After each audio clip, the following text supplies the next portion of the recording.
Sala Skylight Atena, voice of the Swala. From nothing to something.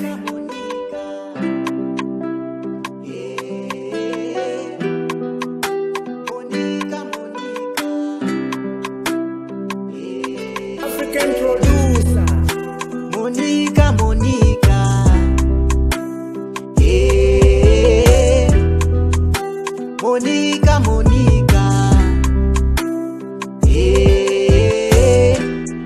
Waitunondida uchinyepa, uchitamba nefungwa dzangu. Waitunondida uchinyepa, uchitamba nemoyo wangu. We go see tomorrow. We go see tomorrow. Ndakatipisa matipi tu, nekungoti I love you too. Ndakatsvaka makudo ndikamawana, ndodini ndamawana. Ndakatsvaka makudo ndikamawana, usara ndatakwa sera pema mariwana. Monica. Monica.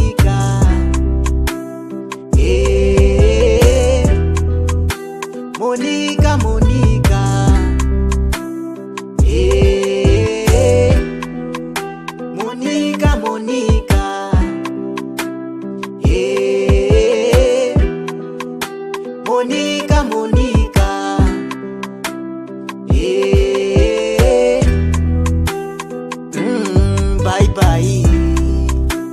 Zvanga singafaniri kudai, tosangana mbai. Mbai.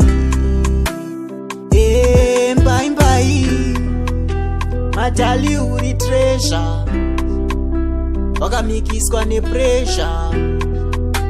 Matali uri treasure, wakamikiswa nepressure.